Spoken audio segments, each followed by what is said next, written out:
one very important topic was missed earlier when we were discussing function, but there was your midterm examination.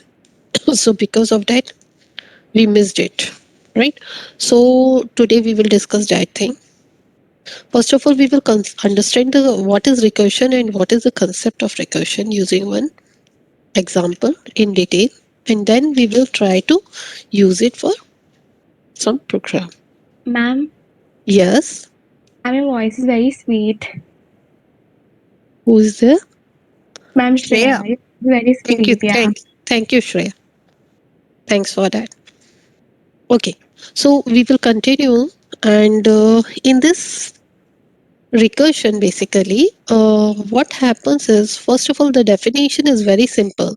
Sometimes the best way to solve a problem is by solving a smaller version of the exact same problem first.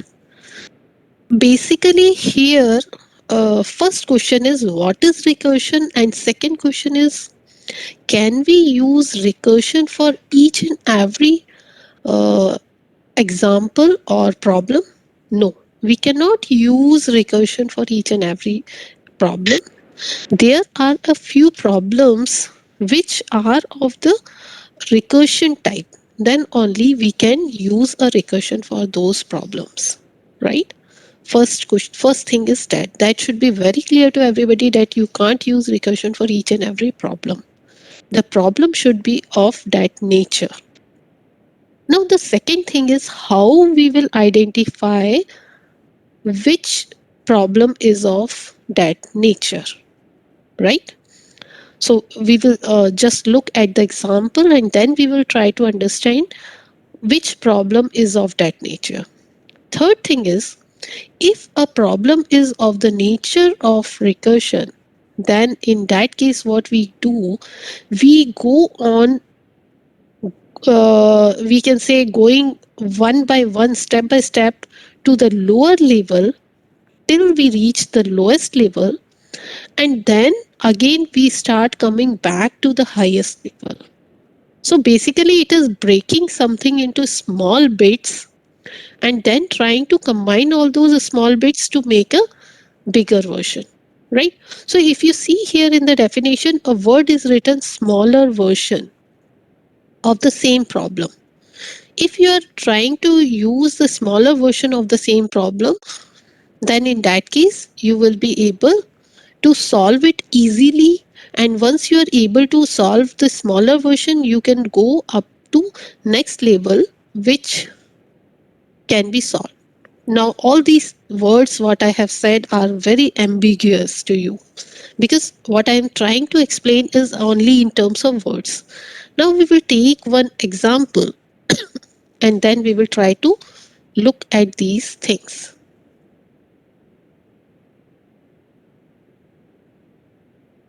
Say, we take one example of a program hash include stdio.h and then main int main, then simply k is equal to, I am naming it as func1. This is the name of the function. Intentionally, I have given it as function1 or func1, right? Then simply print f percentage d comma k and close the loop. Here you have to open the loop. Then we are writing the function int. Now there will be one question that why we are not declaring the function here. You need to declare the function here because we are defining it below the main function. So int a, int one variable is say t, another variable is say this is t, then we can take this one as u. Wait.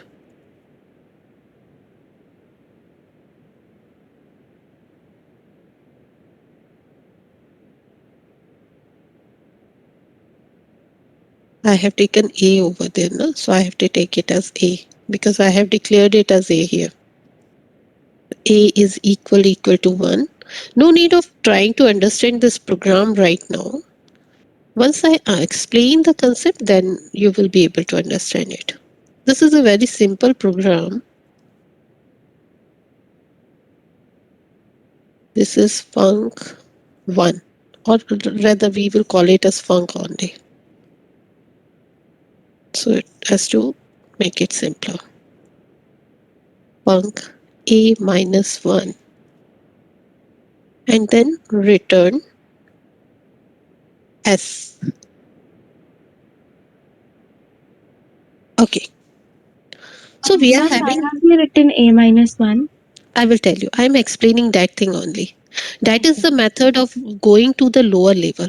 Basically, what we are doing here, as soon as we initiate this program, always your program starts with main. You know this thing. All of you know this thing. So let me start with the first one. Your compiler will come over here, int main. Okay, this is the main function. It will go to curly bracket. Okay, so now this is the body of the function. Okay, then it will come to k is equal to func3. Okay, so as soon as this is read, what does this mean is, you all know that as soon as we start working, a space is created in the RAM for the running of the program. You all know this thing, right? This is main function. So a space will be created means you have to define some variable. What is that variable? K is that variable. So you will have a space for K, and what will happen? These instruction will go to RAM for execution. So what function will go? K is equal to func 3 and printf is equal to percentage %d comma k. This will go to your this main bracket, we can say. Why we are sending k is equal to func3 and printf, sorry, it should be printf percentage %d comma k. Why we are sending this thing? Basically your compiler doesn't understand this English language what we have written. It needs to be converted to a lower level language or the assembly level language. Then only your computer will understand this thing. So what we do, we send this set of instructions to the RAM. Here what will happen, they will convert it to assembly language and then they will be executed. So that part is to be done over here, right? But when it started executing, they saw your compiler saw k, so a space for k is created, fine, is equal to, it comes over here func. As soon as it sees func, it comes to know, okay, there is one function is to be created. So what I will do, what happened?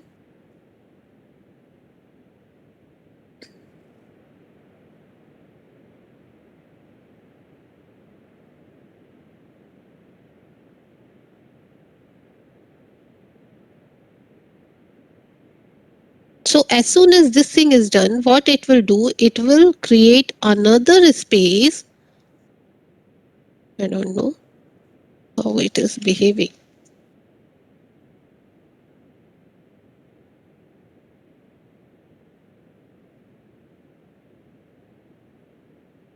I hope now that there won't be problem. I have connected the cable instead of wireless. Because of wireless, I think it was taking random signals.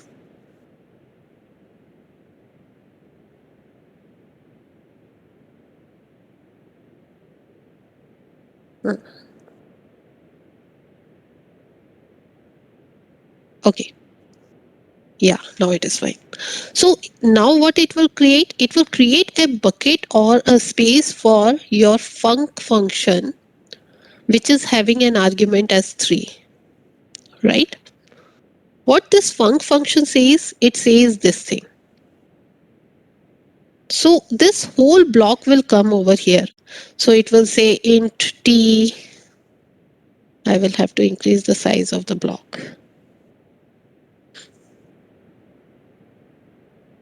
Okay, what I will do, I want to write the whole block. It is understood. I will write the first value and the last value. So if and so on till return s. You please assume that all the values are over here, right? All this whole block will be represented over here. What this block says, int t. As soon as it says int t, what is to be done? Here I have taken s and here I have taken t. So I have to make a change somewhere. So I will make a change here. What I will do? This should Ma'am, I be, have a doubt. yeah. Ma'am, why have you written the number 3 in front of Uh, function?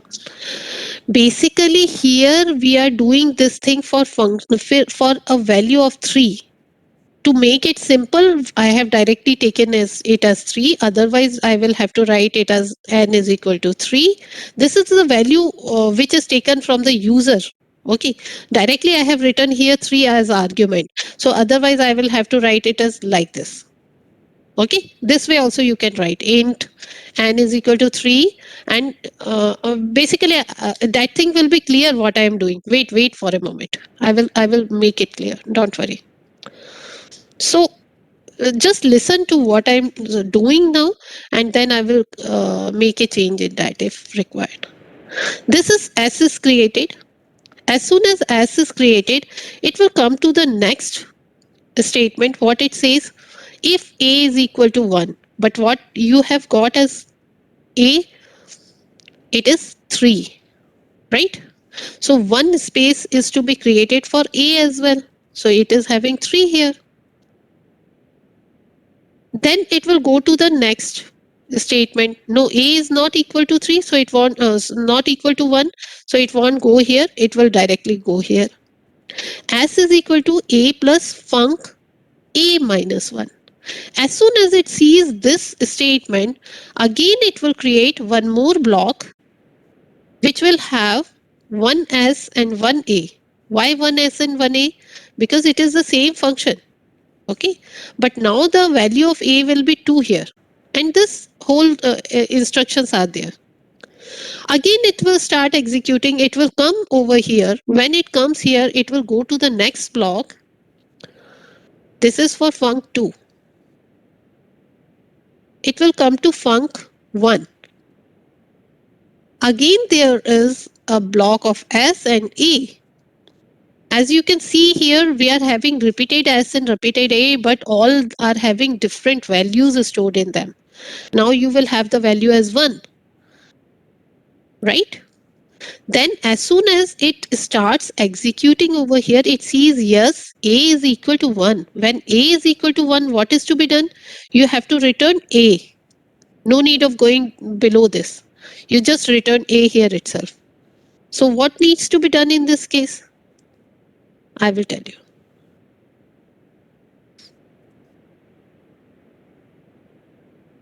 It started executing here. A is having a value of 1. Yes, true. It will return value 1. So what it will return? It will return 1. When it returns 1, where this 1 will go? This 1 will go where I have written a plus func 1. Rest of the statement will be here and here. So what is func 1? Func 1 is having value 1. So this func will be replaced with 1 now. So what you have as s now? S will be equal to, what is the value of a? It is 2. 2 plus 1. What is the value of s? 3. As soon as it starts executing, it comes over here, calculate the value of s, and then it has to return s. So what will be returned here? It is returning 3. Where this 3 will go? It will come here. S is equal to a plus, I will explain it once again, so need not worry about what happened here. What is the value of return func 3? It is 3 now. From where it is coming? It is coming from here. And from where this 1 came? It came from here, right? Now when 3 comes here, what will be the value? S is equal to what is the value of A? It is 3. So 3 plus 3 is 6. So what will happen? This will give me 6. It will return 6. Where this 6 will come? It will come over here. So now what is the value of A? It is 6. What will be printed on the screen is 6. Now I will tell you what this program is doing. What you are doing basically is K is equal to 3 plus 2 plus 1. You are doing this thing. What you are doing is 3 plus 2 plus 1. If this value is 3, if you are writing func 3 in the main program, then you are doing this thing. If you are writing func 4 in the program, then what you are calculating? You are calculating 4 plus 3 2 plus 2 plus 1. Then you may say, ma'am, what is the need of doing all these things? I can simply write it using I and j's and a for loop. Yes, true. But this program is of recursive nature. Recursive nature means I can break this into smaller parts of similar nature, right? So basically what we are doing is we are writing, in this case, we are writing a function for calculating this thing, func 3. Then what I am saying, okay, what you do, you add 3 to, it is something like this. If you remember this thing, mm, if you remember this thing, when we have to find out 6 plus 5 plus 4 plus 3 plus 2 plus 1, and this is equal to k, what you can do is a smaller bracket here, then a curly bracket, bracket here, then a smaller bracket here, then a smaller bracket here, then a smaller bracket here. What does this mean? What I have done, this was the complete problem to be solved. I divided it into simpler parts. Now what I am doing, first of all, I am calculating, even you can do for 1 as well, right? So first of all, I will calculate this value, then I will combine it with this value, then I will combine it with this value. So I am having a separate function for 6. And this whole can be said as a function 5, isn't it? This whole can be said as function 4. Then this whole can be written as function 3. This can be said as function 2, and so on. Correct? So this way, what we are doing is we are finding the value of k. Now, what I explained here is the step-by-step function, how they will be executed in this program when you are running this program. Okay, how these will be executed? Here you are giving the value of n. It can be 3, 4, 5, 6, whatever you take, right? Till what number you want to find the addition of the numbers, right? So it will start from 1 and it will go up to n value. And what is to be printed here? Summation of all the values. How we are doing it? We are calling one function n, but when we go to function n, it calls one more function, which is function n minus 1. If I talk in terms of this, then this is n. Here we have changed the name of n to a using argument value, formal argument. So it is calling itself, means it same function with the value, instead of 3 it is 2. Then when we go inside 2, it calls itself using the value 1. And in only one case we know that when it is 1, we will get this return value.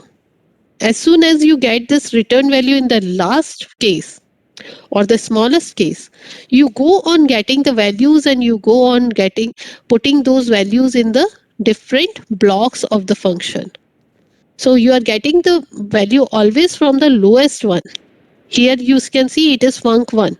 From here you are getting the value.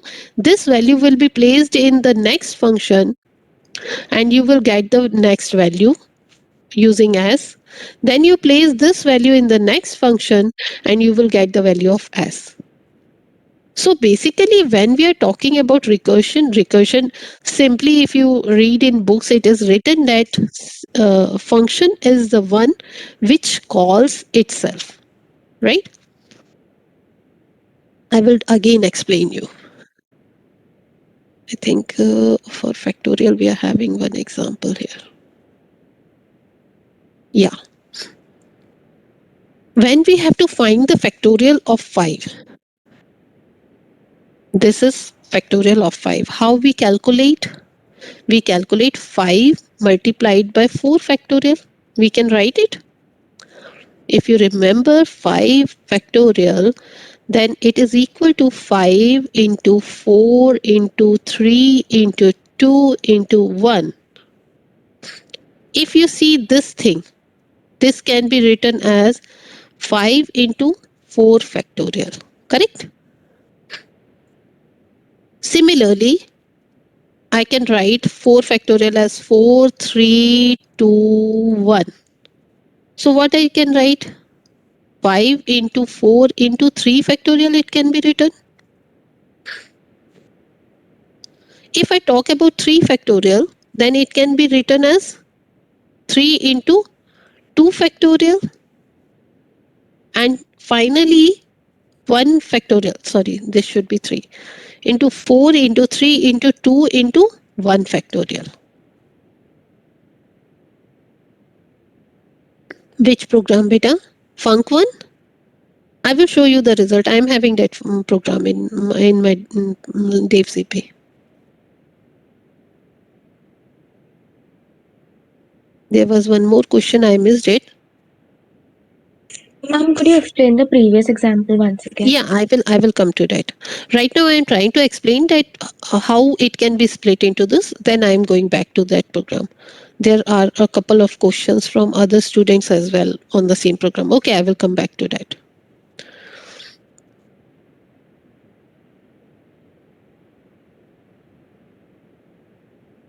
Okay. How we know func 1 there. Okay, correct.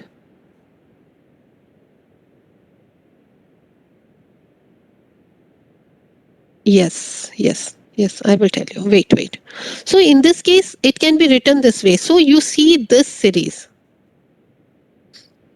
5 factorial can be written as 5 into 4 factorial. 4 can be written as 4 into 3 factorial. 3 can be written as 3 into 2 factorial. 2 can be written as 2 into 1 factorial. 1 can be written as 1 into 0 factorial. And finally, 0 factorial can be written as 1. Now what we can do, we can take this as the base value. What does base value mean? The one which will give you the output. All others are based on something. You cannot, if you see this one, can you find 5 factorial without knowing this value? No. Can you find 4 factorial without knowing 3 factorial? No.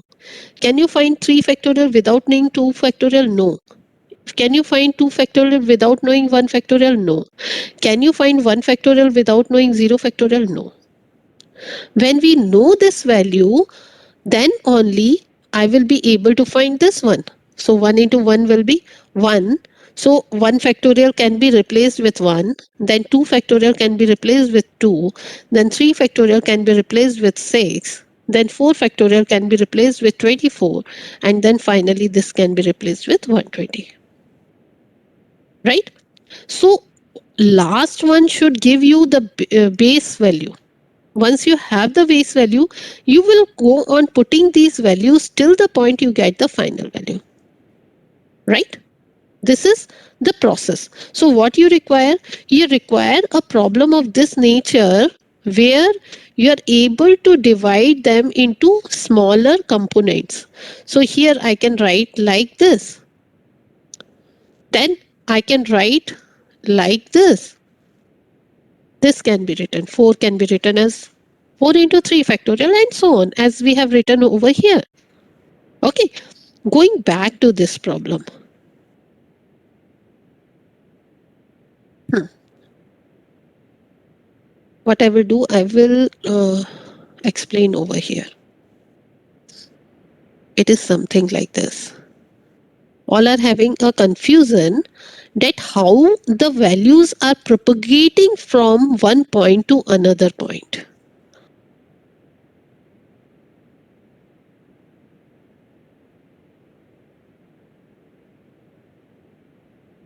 Your program will start with int main. You all know this thing. So it will start with int main.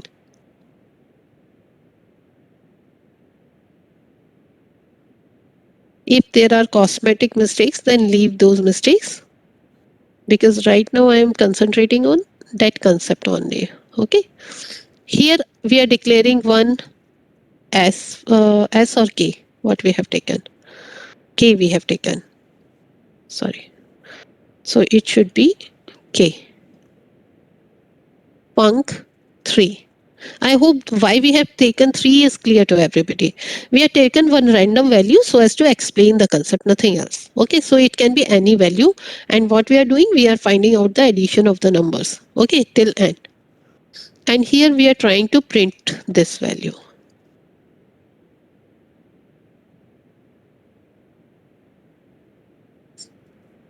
And close the return 0 and all I am leaving. No problem. Okay. Now I am having int func. What you have sent as argument, directly you have given some constant value. This can be done. Okay, keep in mind that directly constant values can be given as argument. What will happen over here? What we have to do here? If you remember here, we have declared one more variable s, and we have put one condition here. So int s, and then we have condition if a. Here we have written a because we are using a here, and then we are writing here return a, and in the else part we are doing s is equal to a plus punc a minus 1 and return s. So how execution will start, I will write here. This thing will execute. First will be int k is equal to func 3, right? So you will have a space for main where one variable k will be created. Okay, and then it will start executing. So as soon as it sees a function, it will create a new block, func3. Here there are two variables, one is a and one is s. So two variable space will be created and it will start executing. As soon as it sees func, so it goes to func3 function. In func3 function, what will happen? It will create s and it will check a is not equal to 1, so it won't go here, it will directly go here. So what will be executed? S is equal to, what is the value of a? It is 3. 3 plus func2, correct? As soon as this func2 is read by the compiler, it will go to func2. So it will create a new block named func2 here, and a space for a and a space for s. What is the value of a here? It was 3 here, it was 2 here, and right now we are not having any value for s, right? Now in func2 also it will check if a is equal to 1, no. So directly it will go to s. S is equal to, what is the value of a? 2 plus func 1, correct? And here what will happen? It will create a space for func 1 now. In this case, if condition will be executed. So if a is equal to 1, then return A. What is the value of A? It is 1. Here also it is 1. So this condition, so it will return 1. So this func1 function was here, func1, A was having a value of 1 and it is having a value of return value, right? What it is returning? It is returning 1. It is not returning S, it is returning A. Okay, so in this case, this S won't be there. You will have one more thing, that is return. What is the return value in this case? It is 1. Now, the next point. Because it has returned 1, where this value will go? This was the question, I hope, by many of the students. This value will go automatically to this point, right? So now S will be equal to, what is the value of func1? Func1 is 1, right? So 1 will be, you will replace this func1 with 1. So now the equation becomes 2 plus 1, that is 3. So where this 3 will go? This 3 will go to this place. This 3 is going to this place, right? Punct2 is having S as 3 now. Now where this S is to be sent, this value is to be sent, this is to be sent to this place. Where? In this function. So where you will send, or rather if you want to understand this thing, you can create one more variable, return variable. What it is returning? One is, what this one returned, sorry. This one is returning a value of 3. That is S, right? Same as S. Now where this value will go? This value will go over here. So now this equation becomes 3 plus 3. What is the value of S now? It is 6. So where this value will go? It will go over here, 6. Till this point, it is moving in functions, from function to function. As soon as it returns this value, this space will be deleted. As soon as it returns this value, this space is deleted. Okay. Now, this one is having a value of 6.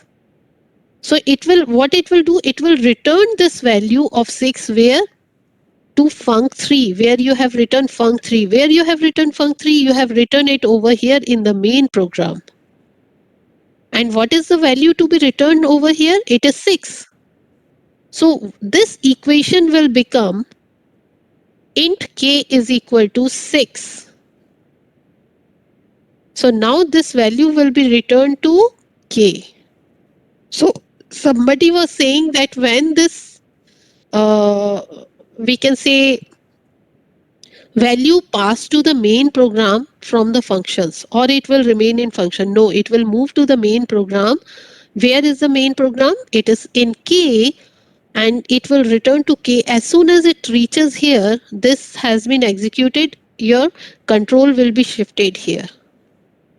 So basically, when you're doing this program, what you're doing, you are sending the control from main to this function, from here to this function, and from here to this function. So control is being transferred over here.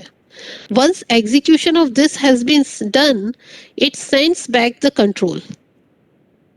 As soon as this is done, it sends back the control. As soon as this is done, it sends back the control to the main program. And whatever is left in the main program will be executed. Okay. I hope it answers most of the question, but I will take the questions in the chat because there are a number. Because recursion is a bit complex to understand.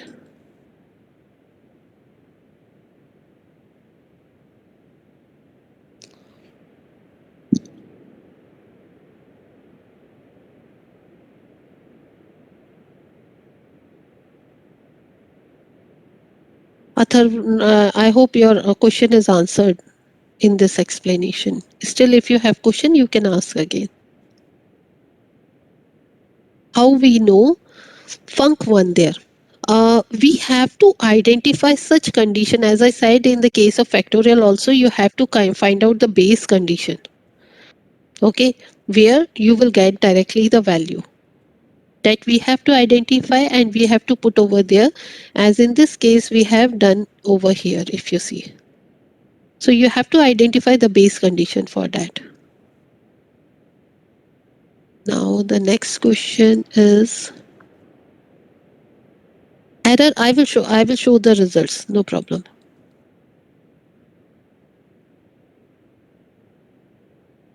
How we know funk 1? Yes, funk 1 is a special condition which is at the lowest level where directly you can know the value, as in the case of, for example, you are finding the factorial, you know the factorial of 1. So in that case you can directly give the factorial of 1, right?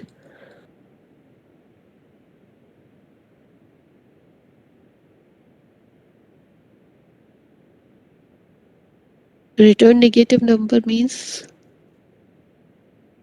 question is not clear. Ask it clearly. Yes, if the number is large, no problem in writing the steps, because even if it is for 100, the steps will remain this much only. Your program will remain this much only. You need not write these steps. This is just for explaining you the concept. This part, what I explained over here, is not required. Only what is required is this part only, from here to here. Okay?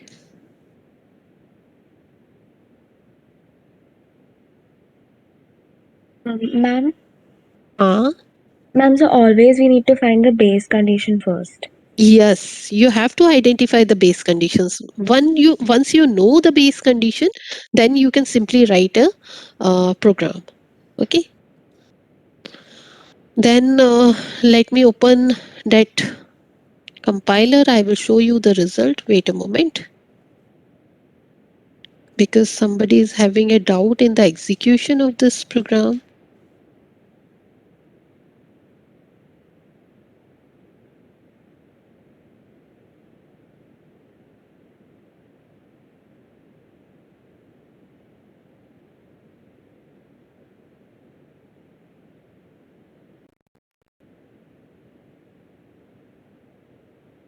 Yes, I will share the screen for you. This is the function. If you see, it is the same program as we have just discussed. It is having the value 3 as well. So I will try to compile it. What is this giving as output is? Wait.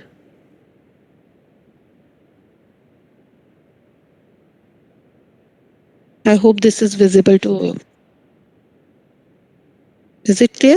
So it is giving 6. Then what should be the value in the case of 4? Think about it soon.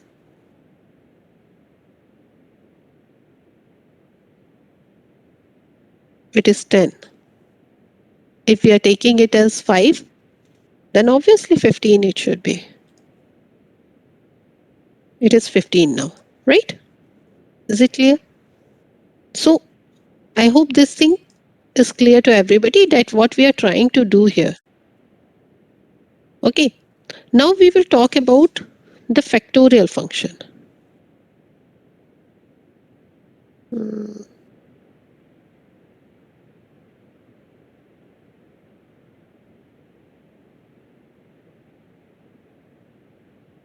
As soon as I share the screen, it stops my PDF.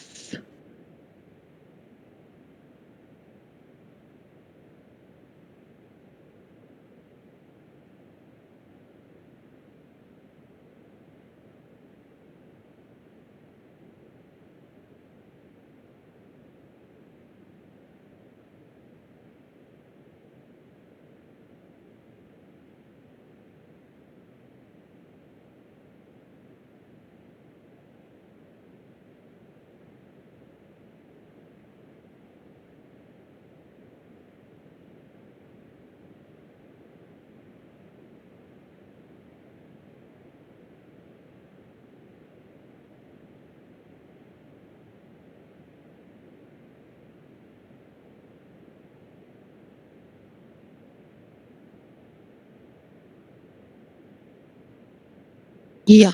This is another program. This is not factorial one. First of all, we will take this one. This is Fibonacci series. Anyone who can tell us what is Fibonacci series?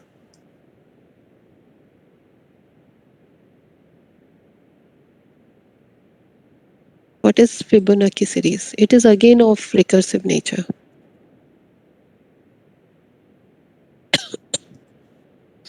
Somebody is saying about showing the result in. Okay, I will show it. When I will show this one, I will show again another one. Yes, absolutely correct, Dev. It is the addition of the next value is addition of the last two value is the next value, right? Or rather, we can say next value is the addition of the previous two values. As you can see here, in this case,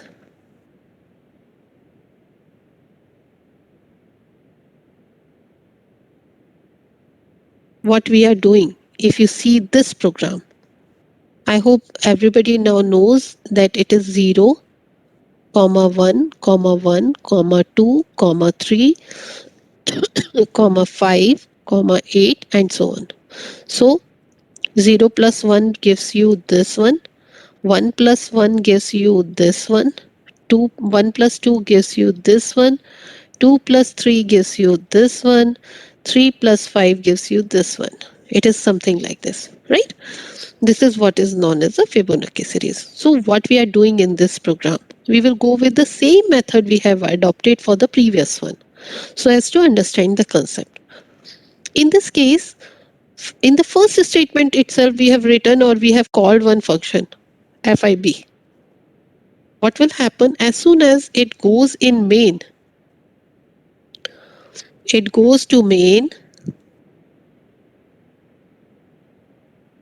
and sorry, this is the declaration of the function, not the function. Sorry. This is not the function call, this is the declaration. This is the declaration. Then coming to the next statement, it is having two variables. One is I, other one is n. So both variables will be created. It comes to the next one. It asks the question which will be printed on the screen. Then it reads the value and stores over here. Say if I have taken the value as 5. Okay. So it will be stored over here in n. Now it comes over here from I is equal to 1 to 1 is lesser than equal to 5, 1 plus plus. So initially what is the value of I? It is 1. What it is doing? Printf fib I. So it called a function. As soon as it called a function, you know that a block will be created for that function. What is that code? That block fib 1, right? So now what you will do? You have you will come to this part. Now what is to be done? You have to create a variable n which will be required in this case. And now what it is doing? It is taking the value of n is equal to 1 or n is equal to 2. If it is 1 or 2, then in both the cases, you have to return 1, right? So you have to return 1 here. Where it is to be returned? When you have the value of n, what value of n you have taken? Here you have taken the value of n as fib 1. So n will be 1 in this case, right? So it is easy in this case. What you're doing, you are returning this value. Where this value will be returned, it will be returned over here. This one is starting with 1, not with 0. So be careful. Okay. So fib 1 will be printed. So what will be printed on the screen is 1. Again it goes to I is equal to 2. So I will be equal to 2 next time. Then it will come here as fib 2. When it comes here as fib2, again the value of n is 2. Here again you can see n is equal to 2.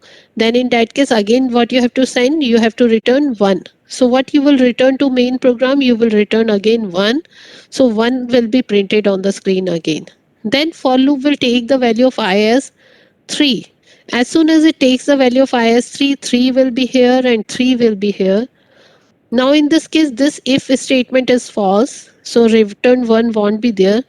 Return fib n minus 1 plus fib n minus 2. So we are calling this function 2 times, right? So as soon as this n is equal to 3, we are calling this function 2 times.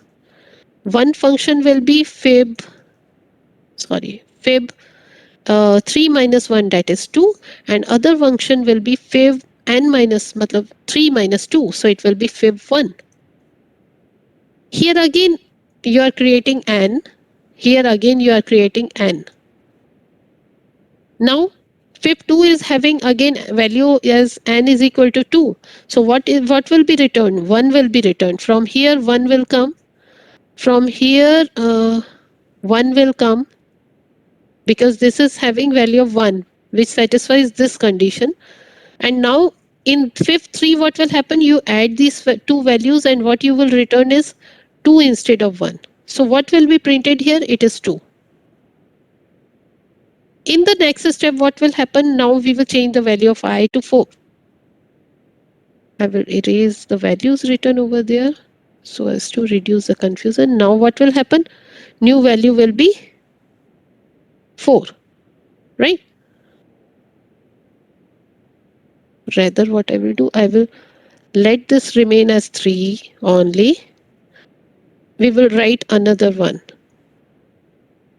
Another value of fib 4 will be coming. When I is equal to 4, this will come from main only. Okay, I am writing it separately so as you are not confused, so that you can retain this slide. So fib 4, then in that case what is the value of I? It is 4. What is the value of n? N already we have taken 5, so it will remain 5 only. Now where it will go? It will go to fib 4. As soon as it comes here, it will create one variable n. What is the value of n? It is 4. Then when it comes over here, these two conditions won't be satisfied, so it will come over here. So this one will create again two functions. One will be fib3 and this one will be fib2. Fib2 will return value as 1. Sorry. Again, it did some mistake. No need of these two lines.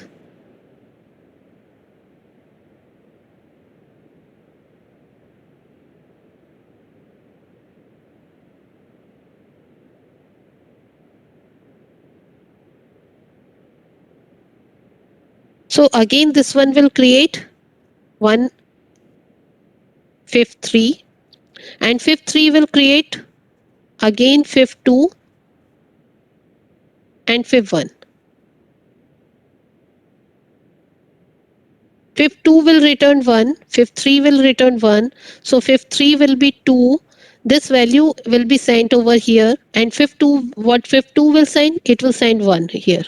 So what these two will do? What fib2 will return? Fib2 will return 1 and fib3. Fib3, what it returned?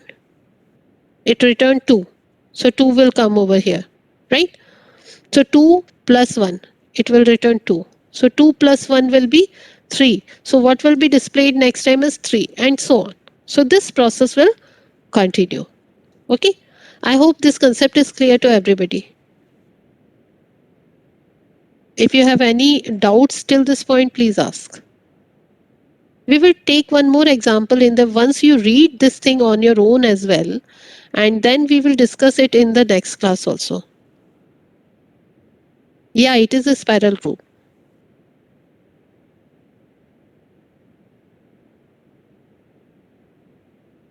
Sorry.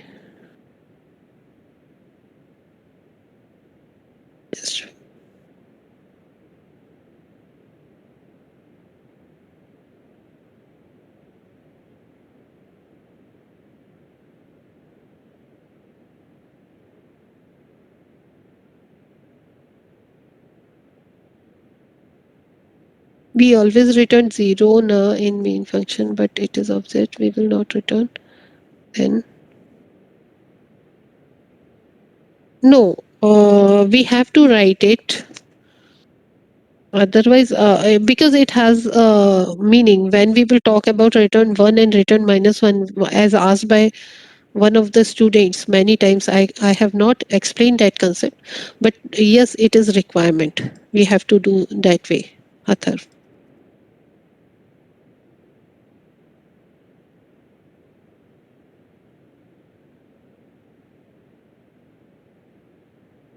Now, there can be n number of versions of this question as well.